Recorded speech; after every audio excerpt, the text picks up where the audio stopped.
Welcome to Solutions for Higher Education, a podcast by Scott L. Wyatt, president of Southern Utah University in Cedar City, Utah. To subscribe to this podcast, please visit www.suu.edu/President's Podcast, where you will find both the audio and a written transcript for today's podcast. Hi again, everyone, and welcome to Solutions for Higher Education, a podcast featuring Scott L. Wyatt, the president of Southern Utah University in Cedar City, Utah. I'm your host, Steve Meredith, and I'm joined in studio today, as I always am, by President Wyatt. Scott, good morning. Good morning, Steve. It's a great morning. It is a great morning. We've been having a set of conversations around, I don't want to say new because it's not new, but newly emerging an important discussion about competency-based education. And we've had a couple of podcasts about this, and we're going to have another one today featuring some people in the state of Utah that at one of our sister institutions that have embraced this idea and are running ahead with it full throttle in one particular academic area. So I'll invite you to introduce them. Thanks, Steve. Yeah, we are delighted to be joined by John Louviere, who is Assistant Vice President and Executive Director, and Rene Eborn, who's a Special Assistant to the Vice Provost or Vice President at my alma mater, Utah State University. Welcome. Thank you. Thank you. Nice to be here with you. It's always fun to talk to somebody from Utah State University. So you're a Cache Valley boy. You're from that part of the world. Yeah, that's where I grew up. How's the weather in Logan today? It's lovely as always. Lovely as always, except for maybe on that mid-February morning with an inversion. Other than that, it's always lovely. It is. Hey, we are talking about competency-based education, and the two of you are engaged in developing some pretty innovative programs at Utah State University. And before we jump into that, we'd love our listeners to be able to learn something about you, to become a little familiar. John and Rene, can you give us each, maybe starting with Rene and then John, tell us a little bit about how you came to your current jobs? Just a little bio. Yeah, we'd be happy to share that with you. So I as well am a northern Utah girl. I grew up in Bear Lake, in the Bear Lake Valley, and went to school here at Utah State. And I actually started here, my career here at Utah State, and I worked here for 10 years in, at the time it was the distance education and extension area, doing, extension and regional work for the institution. And I've pretty much grown up in higher education within the state of Utah. I've worked at Weaver State University over the online program there. I worked at the University of Utah for 10 years in the IT division. And I also worked at Western Governors University in the early days when they were starting up for a few years to help get started with the Western Governor. And then I kind of left the state and I went and worked for Southern New Hampshire University in New England and come full circle. And now I'm back at Utah State and I'm very happy to be back. You have been around a bit. I have. I've done quite a few things. It's been exciting. And we're very fortunate to have Rene here to work with us. Her experience is fantastic, especially with regards to our competency-based programming efforts. Yeah. Go ahead, John. Yeah, just a little bit about my background. Actually, I'm from the Seattle area. Graduated from Issaquah High School. And I was recruited down here to run track and cross country. And I came down on a very snowy February morning. And that is why I'm still here. I loved it. It was fantastic. But I did graduate here in the secondary education program from Utah State and took a job at Box Elder Middle School and over in Brigham City. And then I found myself after graduate school, again here at Utah State University, over in the state of Colorado, working under the direction of Governor Owens at the time, and the Secretary of Technology, Mark Holtzman, had started the Colorado Institute of Technology, and this was right around 2000, and they were attempting to do essentially the MIT of the West to counter a lot of the tech bubble that was at the time. And it was driven by industry and had industry partners. And so while I was there, I kind of helped stand that up, and then I was a program officer there.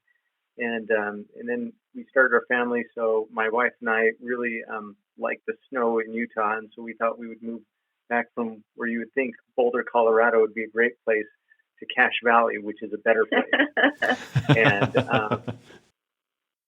and I took a job here. Interestingly, my career is varied. I came here and thought I would deviate from my career, and I started to run the outdoor recreation program.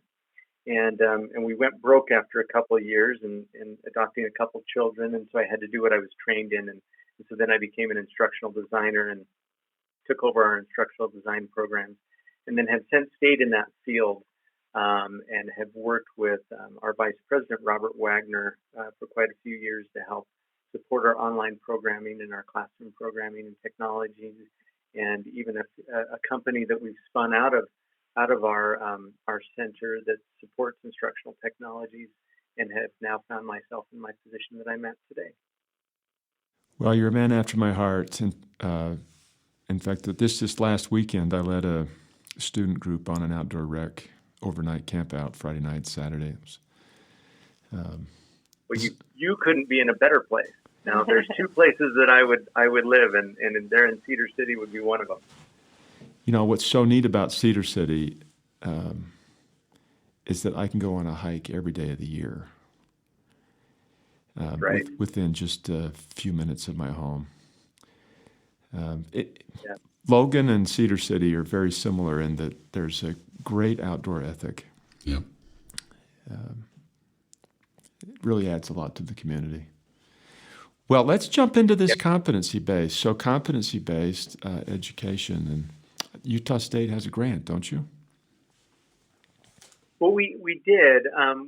There was some talk a couple of years ago that was initiated by Senator Milner, and she was actually out there sort of promoting this and talking about how the state of Utah, or Utah institutions, should really be thinking about competency-based programming. And Salt Lake Community College had received a large, I think, federal grant to help with their programming, and they were ahead of all of us, and so we were looking to their leadership, and they were part of that conversation. And so they being a bit ahead of us and more mature in that, they were able to receive a good substantial amount of funding from the state, from the legislature, to help with their programming.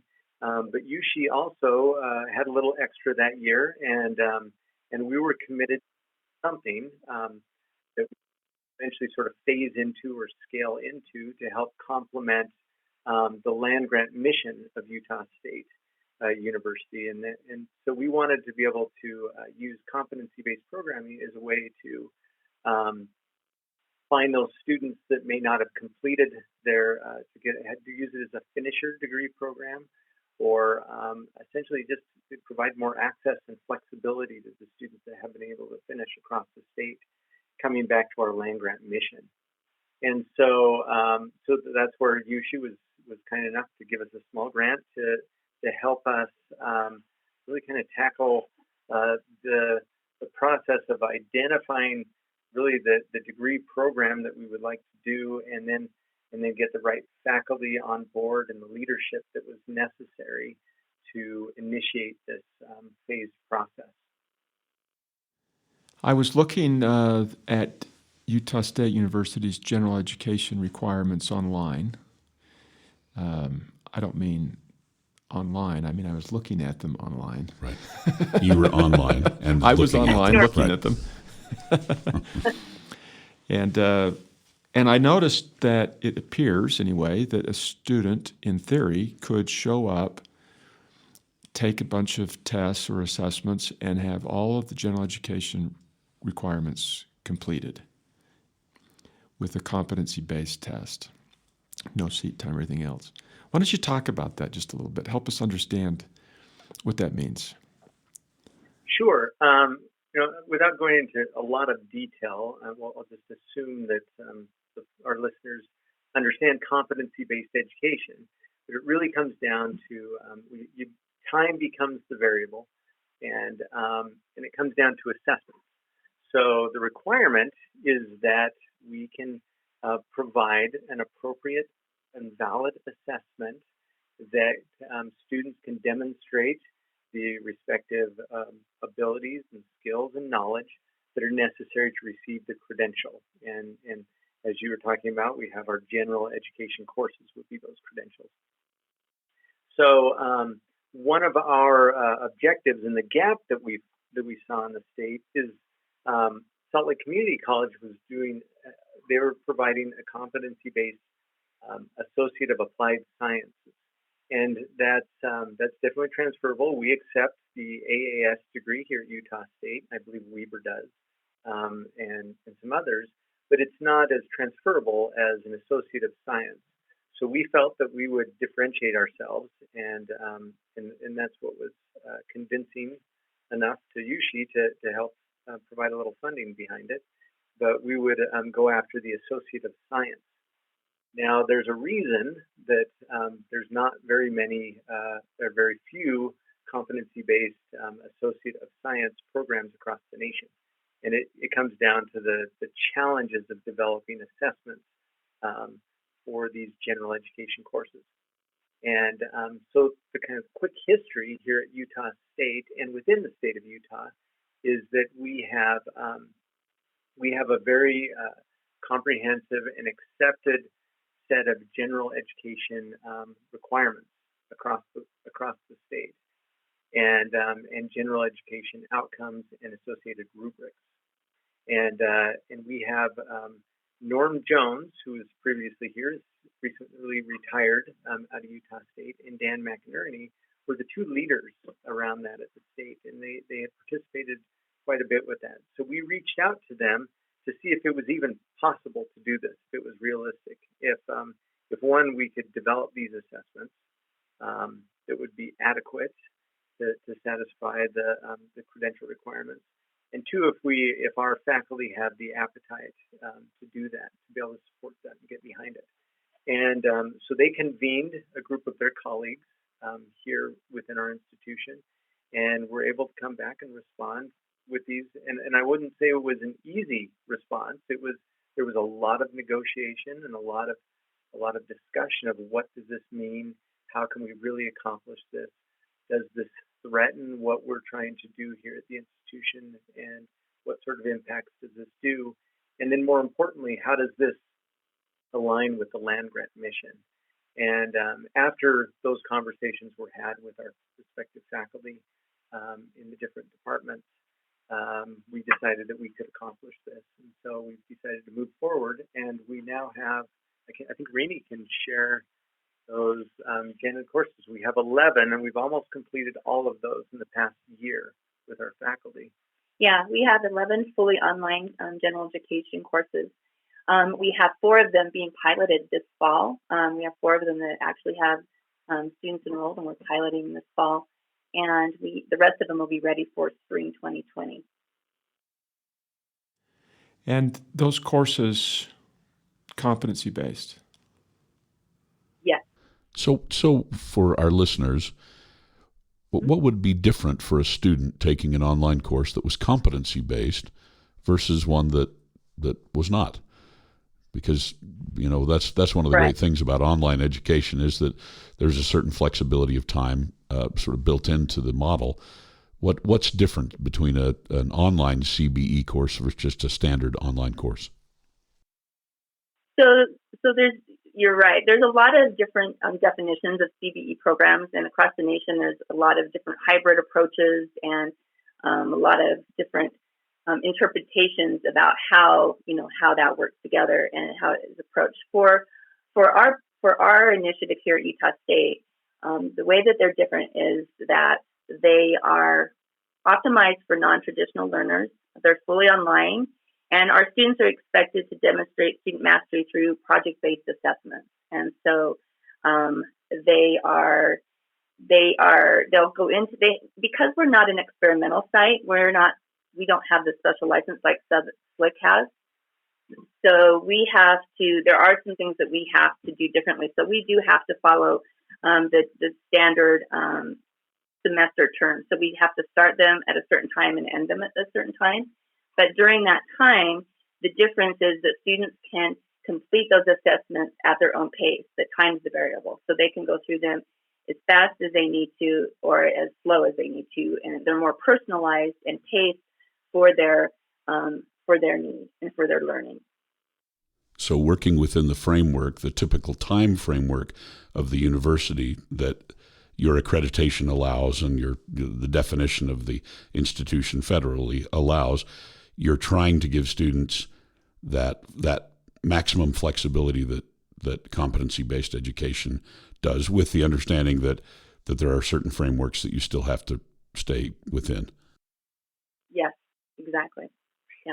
Now that's actually a good point to bring up, because Salt Lake Community College, which is also an experimental site, so they can receive financial aid for their students and go across terms and be open, whereas we cannot, which would threaten our financial aid options for those students, have actually selected to stay within the term.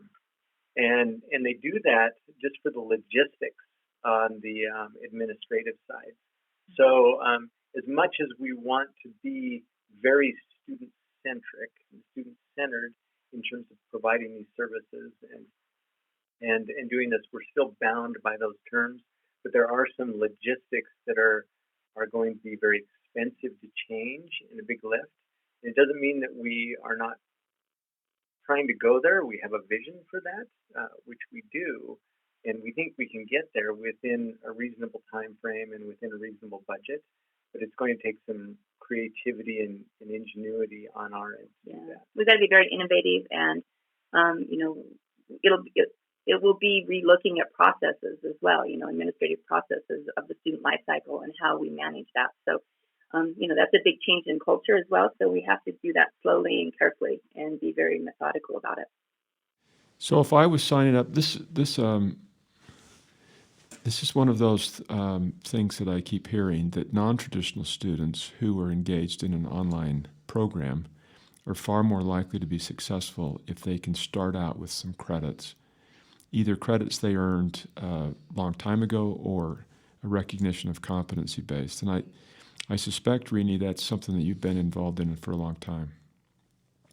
Yes, and many of the students, where we're using this as part of our land-grant mission to help people finish and graduate, a lot of them have, started and then they've come back. And so we are actually, as we, work with these students that are going to be entering into the CBE, we've made sure that we have good articulations with all of the different colleges. We're working very closely with our registrar to make sure that those articulation agreements are there so we can transfer in the credits that they need and make sure they're applied to the right courses so they don't have to redo that work. In addition to that, we're also, really looking at our prior learning assessment, prior learning PLA policy here at the institution. And we have found pathways to help give, prior learning assessment and credit for work that they've already done for adult learners. So many of them come in and they have industry certifications or they have other work experience that's, that's valid. And so we're trying to create a way to accept those credits to help them finish faster and to have that experience count for the things that they need. So let's assume that I'm a student that's, let's pretend like I'm 58 years old. Okay. Maybe I am 58 years old. It's possible. that perfectly describes you. Yes. Okay. And I'm interested in going back and getting my bachelor's degree so I can advance my career or something, whatever it might be. And I sign up for your online program, and I get into my first general education class. Can I take the competency test that first week and then have completed the class? You could take the assessment in that English, say it's an English class because you have a lot of English. So you could enroll into English 1010 and you could start at you could take an assessment at the first and if you pass that final assessment, theoretically, yes, you could get credit for that and then move on. Currently, here at Utah State, we have like 3 assessments that they take right now, rather than just one, because of the way that our faculty approach this. But potentially, yes, that could be something that we could grow into. Right now, most of our courses that we've developed, like the 4 that we've developed for the fall, there's actually 3 or 4 assessments that they would have to take. But yes, theoretically, you could take those 3 or 4 assignments and assessments in that week and get credit and then be done and move on. This is kind of like what you were doing, I'm assuming, with Western Governors. Yes, it's similar to that. And with Western Governors and then the work I did at Southern New Hampshire, I've learned a lot about, the adult learner and competency-based education. And that's why the Associate of Science in General Education it's a little bit, it's the hardest one to tackle, because you do have a lot of people that come in and have a lot of knowledge, but there's pockets of maturity of those knowledge. So they might be really good in like the social sciences, but the life sciences, they're not. So it's making sure, because no one can come in and be truly competent in every single area, right? And that's a big shoe to fill. But if we could come in and assess them early on, and then let them, in the areas that they are competent, let them excel, and then let them take the time for the rest of them, it really does create a very good personalized experience for that 58-year-old person that just needs to come in and get his English and his communications done quickly, but then spend more time in his math and his statistics course, per se. How does this relate to when I look at the general education requirements at Utah State, for example, and I wish, I'm not looking at it right now, but for example, math. If I have a certain ACT test, the math requirement is considered waived, or I get credit for it one way or the other, but it's satisfied.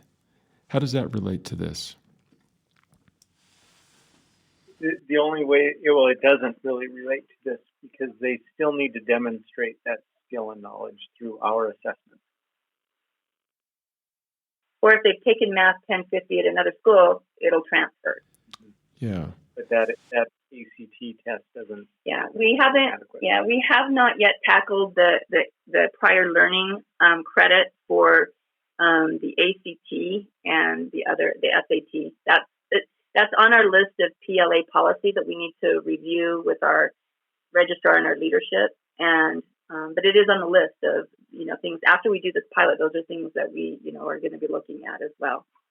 However, they're similar to that.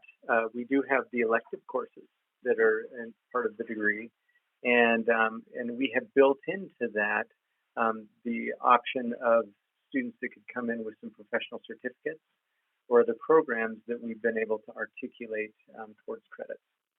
Right. So if I'm doing, go ahead. I was just going to say, I think it's up to 12 credits that they can bring in that's prior learning. Mm-hmm. Yeah. Through a professional certificate. Yeah. So help us explain to us how it works for the general world in general education. When I look at your requirements online, each general education requirement has 4 or 5 or 6 assessments. Right, different optional ways of tests or something. Yeah. How does that work? So for instance, the student would register for English 1010, and they would come in and they would take, there's a pre-assessment to see where they fall, and then there's content and pacing material that the faculty members have developed for these courses that the students then move through at different speeds and variables, and then they move into the next assessment and the next assessment on their own time during the term. And they have that flexibility during the term. They can take the whole term to do it, or they can do it in the first 2 weeks. And the faculty member works with them individually to help them learn the materials and move through the course, or to demonstrate their competence and move through the course. Okay, so here I've just pulled this up. For example, communications literacy on your website, it says take English 1010 Introduction to Writing, or take one of the following exams: ACT English test score of 29 or higher, RSAT reading test score 34 or higher, SAT critical reading test score 640 or higher, and another 4 or 5 tests. How does that work? Do students opt to take one of those prior to signing up, or? So I think where there's the confusion. Sorry, we're looking confused, but I think where there's confusion there with what you're looking at. So with our CBE pilot, we're not mixing like our campus students in this program with our other CBE students right now because of the way that we're running the pilot. And so if the students that are enrolling in our CBE courses right now are currently our workforce partnerships. Okay, that makes more sense now. And their employees are in this pilot program. So we haven't launched this program to the full community yet because it is a pilot. So I think that's where there's confusion. Sorry about that, but yeah. Yeah, no, that's right. And I just went to look that in our catalog also. And we're not deviating from the existing Associate of Science degree requirements. So what you're describing there, where a student can take English 1010 or satisfy through any of those following, and English 2010, if they can satisfy it through any of those ACT, RSAT, and so forth options, then we just follow the same guidelines and we provide them English 2010. Correct. To follow that example. Yep. Okay. We're not deviating at all from the existing degree requirements. Yeah. Or shortcutting any of those by any way. Well, I'm looking at breadth and humanities. 3 credits required, and there's a list of about 20 courses. And then it says, or take the AP Art History test with the score of such and such, or the CLEP test, or the IBO History test. Yeah. And they can do that. Yeah, so in theory, somebody could get every single general education class through one of these alternative tests. Although that would be highly unlikely. Highly unlikely. Yes. But so what you're pointing out is something that's already been in existence here at the institution for a very long time, and this was part of the discussion that we had when we were talking to our Gen Ed faculty about these. We were bringing up some of these examples. Another good example is the minor that I have that I received here from USU in Czech. So I came in and was able to demonstrate with tests and some assessment the ability to essentially test out of what is now a minor in the Czech language. And that didn't exist at the time. I just went through an assessment. Yeah. So that's something that's been in existence here at the institution for a very long time. We're just now formalizing it with a competency-based package. And that's actually a very common thing in the state of Utah for returning LDS missionaries to have a minor in the language that they, yeah. And BYU didn't have a Czech test, which is what most often send them down to take the test at BYU, and then we articulate those. It didn't exist. So I sat down with some native Czech speakers and the department head at the time and demonstrated my proficiency and was able to do it that way. So it's that type of authentic assessments is what we're after. Yeah. So we're really talking about 2 different pathways, and the one has existed for a long time. Yeah.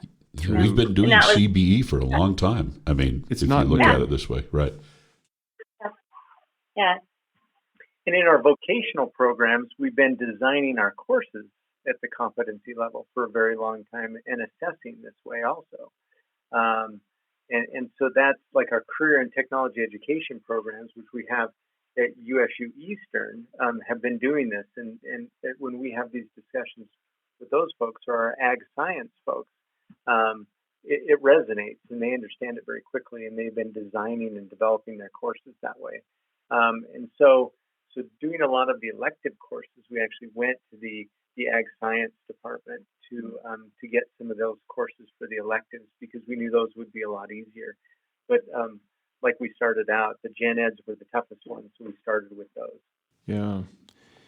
So there's kind of two pathways that I think, if I'm understanding this clearly, and the one is the traditional, which really is kind of a competency-based or prior learning assessment method for general education at Utah State, which is AP or one of these other tests that somebody can take, the ACT or SAT.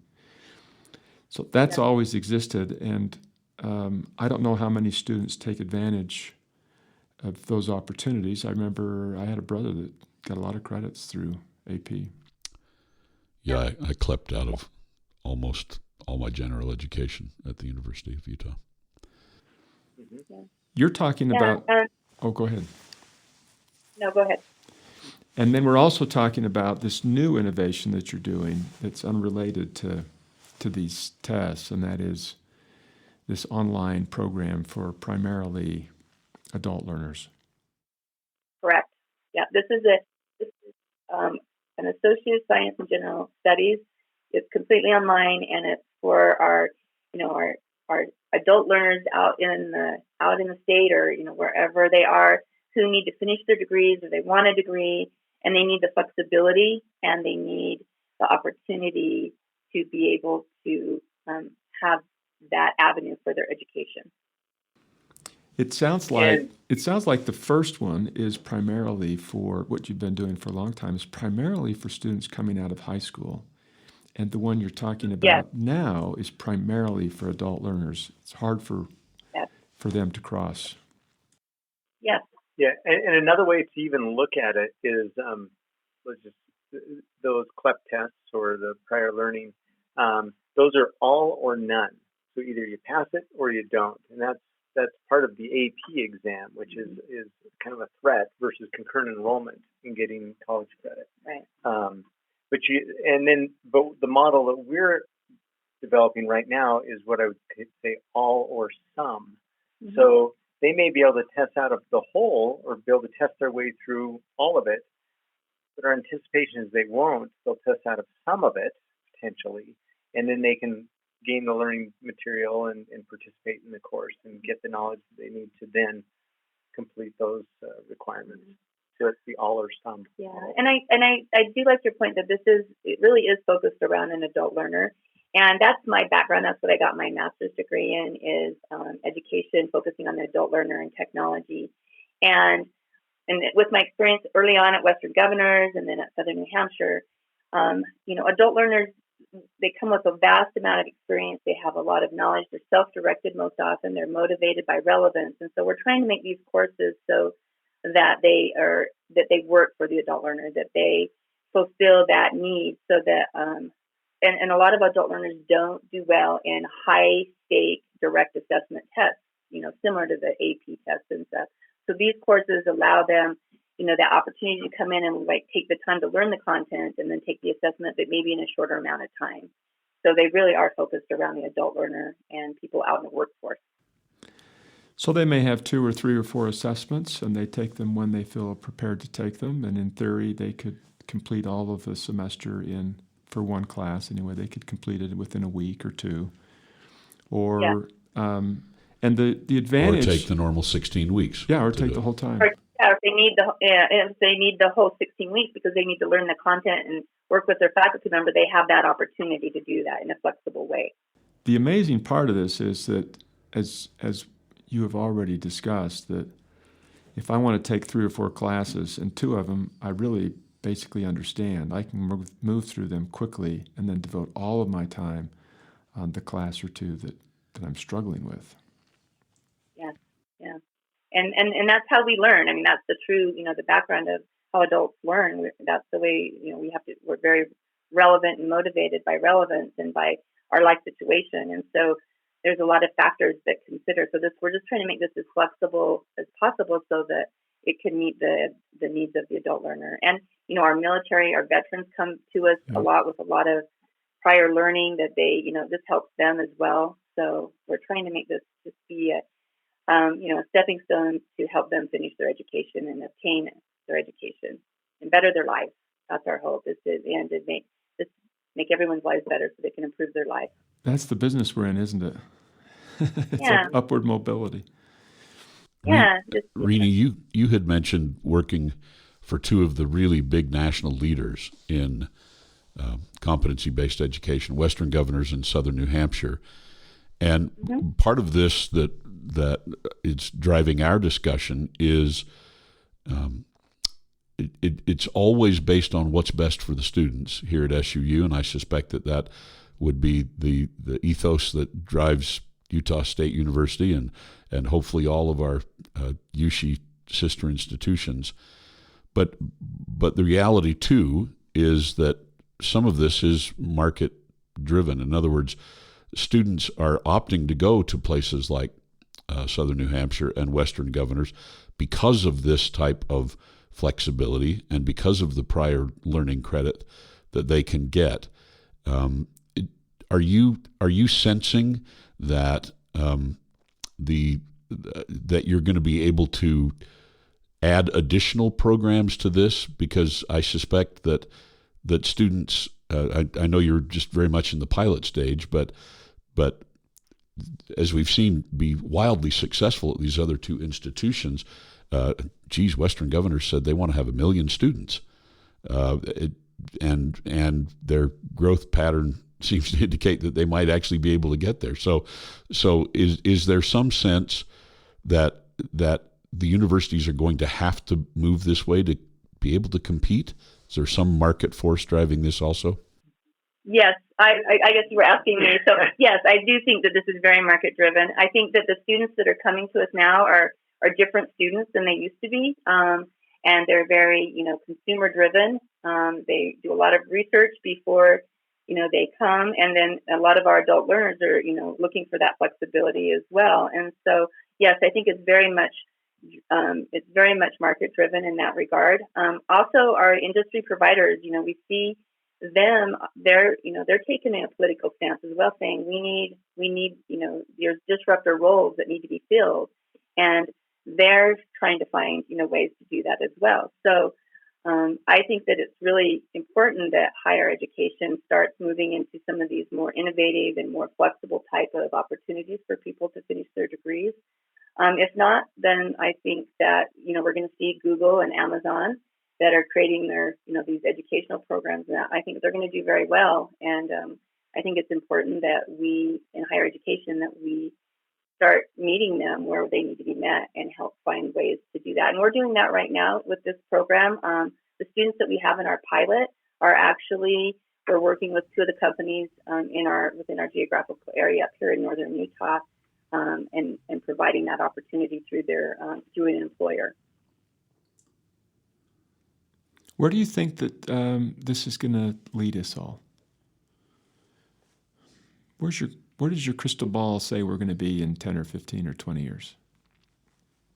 John's going to answer this one, his crystal ball. Yeah, it's my crystal ball. Well, the first thing in the short term, this activity and just the activity of going down the path of developing a competency-based, an infrastructure that will support competency-based learning, is catalyzing a quality improvement of our teaching and learning here at USU across the board. So what this is requiring us to do is be very introspective of whether our instructional designers and those teams actually have the professionalism or the ability to design a course working with a faculty member at the competency level. Can they organize the content and the learning paths in such a way that we can guide the students directly to that competence? And then the other piece that we're realizing or have realized is the need to develop our assessments at a much higher quality and level. So because it really does come down to the assessments. And so we're spending a lot of time training our instructional design teams to become not only instructional designers, but psychometricians. We're bringing in psychometricians that are working with our faculty members to write better test questions that are more authentic and more appropriate. And then the next thing that is also becoming pervasive is it's within our testing centers. So our proctoring and our remote proctoring has improved immensely as a result of this. In addition to the secure testing strategies that we've developed or are developing right now. And so all of this is catalyzing an overall improvement that's now cascading into our traditional classrooms and our broadcast classrooms across our statewide campuses and all the faculty. So initially, what I see this in the next 5 and even 10 years is an improvement of our teaching and learning processes here at Utah State University as a result of this activity. Now, the other sort of beneficial piece to this and the carrot for a lot of our faculty is this type of design also provides them more information that they can use to defend their teaching role statements and to even do research on their teaching that we haven't had before. Because now, when we develop a competency-based online course, we need to provide real-time reporting back to the students, back to the system to be able to personalize the learning experience for the student and back to the faculty members. So that level of detail is something we haven't been able to pull out very easily, but it's starting to become more ubiquitous in our other systems that we're integrating within the teaching infrastructure. And so we see what I'm anticipating is as our faculty are going up for promotion and tenure, we'll see a better defense, a better level of defense that they're able to provide, and even more research that we can bring back into our program. So I don't know if that's really what we're thinking about in our crystal ball of whether we think USU is going to have this large Western Governors International program. I don't anticipate that. What I do anticipate is stronger industry partnerships in many of our rural locations where the land grant footprint is, and seeing more non-traditional students in our statewide campuses that are enrolled in these types of courses than we have otherwise. We're seeing growth there anyhow, but we think those statewide campuses are there and provide a great value to support those students as a location-based option. So I see that as the future here for Utah State University in supporting these. And that's as far as I'm thinking right now, being mired down with the development of all of this. It's interesting. One of the things that really struck out when you were describing where this is taking you in the future is not just simply an expansion of courses that are available online, and not just an expansion of competency-based education that brings some of these adult learners back in, but you're describing how this is actually helping your face-to-face traditional educational programs. That's right. Yeah. And, what was great about this, working at Western Governors in Southern New Hampshire, I always had like big grants, or I had a lot of money sometimes to be able to roll out some of these programs. But it's been wonderful to come back to Utah and come to Utah State, which they're focused on their land grant mission and try to do this from the inside out with our bootstraps, like with hardly any money, but just by getting the faculty buy-in and having the faculty take the kind of lead on this. And it's been really phenomenal, actually. It's probably one of the most unique things I've ever been a part of, and I've been really excited about it because it's like truly making change happen and the culture changing within the higher ed model. Yeah, and it's been very helpful with our with Noel Cockett, who's now president, but previous provost, and now Provost Gailey, who's very committed in the teaching role statement and is very supportive of us doing this, but really wants a system-wide approach and a systemic perspective at this, and not just a niche program. Yeah. We hear so many times from, and understandably so, we hear so many times from faculty members who got their degrees in a face-to-face, in classroom, on-campus experience, and then have spent their careers teaching that way. The fears that they have that as we move towards competency-based or online education, that it will diminish the face-to-face experience in one way or another, or that it shifts the culture of a university into something that it wasn't, in that it becomes an online school instead of a face-to-face school. But what you're discovering is that just the act of moving in these directions has strengthened the face-to-face environment. And if I was a 18-year-old student, I might actually get a better education face-to-face than I would have before you started down this path. I don't know if it would be a better education, but you may have more options to be able to get through your education quicker. Okay. I mean, as one of our objectives and our performance metrics is time to graduation. And when we have bottleneck courses that are constrained by physical classrooms, and we can't scale those up because of options. I mean, I'm now not speaking not necessarily competency-based, but of our online technologies and so forth. Then we slow students down and we can discourage students. And there are oftentimes I can show where we've lost students as a result of some of these bottleneck courses. So we're trying to alleviate pressures there and help give the students options holistically, whether it's online, face-to-face, or broadcast. I interpreted your comment about how the competency-based assessments have helped you do better assessments for face-to-face courses and some of these outcomes as the data that you're is using. more real time. Yeah. That might help the face-to-face experience improve in quality too. But you're saying it may not help the quality there, it'll just help with options. That's right. Yeah. Well, and Utah is, in fact, the leader, aren't we? We are the leader in some college, but no degree. The percentage of our adults that have some college and then didn't finish. Right. Yeah, as a state, we're doing a really good job. We have a good culture to support this, and I think we can build on it quite a bit. What we also have is a good cohesive consortium, the Utah system. So, for example, we meet with your colleagues there at SUU and even Dixie and Salt Lake Community College, and we meet often with our Centers for Teaching and Learning, and we discuss some of these faculty development programs that we're having to revise and improve as we are retraining our faculty and training all of our faculty using these same principles that we're doing for CBE, and we're collaborating together on this. And that's extremely unique and something that you don't necessarily see in other states and other systems.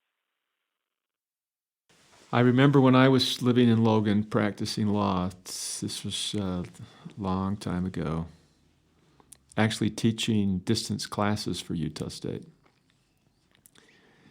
And Were you one that did you get on an airplane? Nope, I would sit in a room with a video that would take a still shot every 10 seconds or 15 seconds or 1 minute, or I don't remember how frequently it was, but it would take an image once a minute and then send that image on, and I was broadcasting my class to the prison and all over the state. I had students everywhere. And I remember thinking, I hope that my face is in a reasonably good position when it takes that snapshot, because it doesn't go away very fast. Wow, we've come a long ways. Yes, yeah. I was just going to say, I actually credit distance ed for me. Actually, I'm a first-generation student that grew up on a ranch over in the Bear Lake, and the distance ed program helped me get an early start on my education. And I remember doing the same thing in high school, taking those distance ed classes. I think at the time they were called ComNet. Yeah, that's right. They were called ComNet back in the day, yeah. Yeah. Yeah, so it seems like rural high schools have taken more of an advantage of those, partly because of the need to have more options for their students with limited budgets. Yes. Yeah. Yeah, and we provide, the outreach that's provided with our live broadcasts go clear down to Monument Valley and across the whole state. And that's a fantastic other option that's out there. But it's also a very expensive and intensive infrastructure to support. Well, and if we go back even further, my father, who was a faculty member at Utah State, took a correspondence course back in the 1950s. Yep. Math class. Yep, my mother too. She got her interior design certificate via mail correspondence. We have sure come a long ways.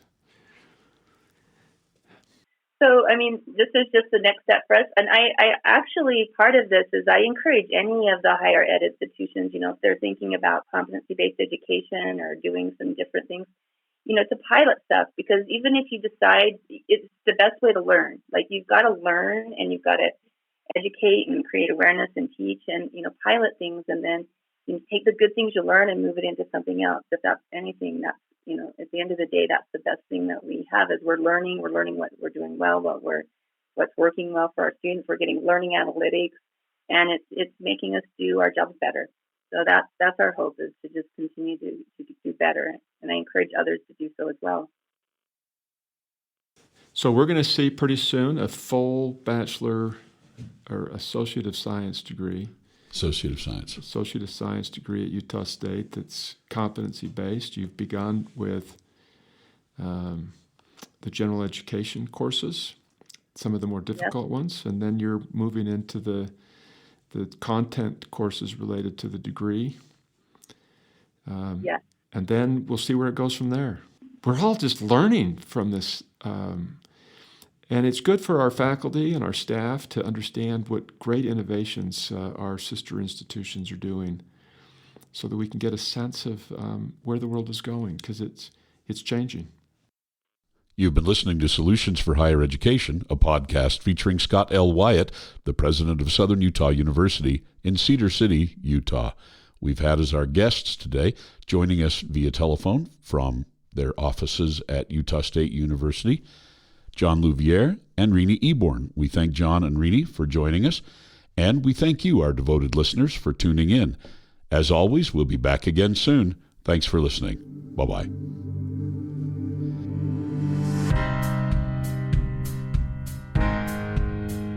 Thanks for listening to Solutions for Higher Education. To subscribe to this podcast, please visit www.suu.edu/President's Podcast, where you will find both the audio and a written transcript of today's podcast.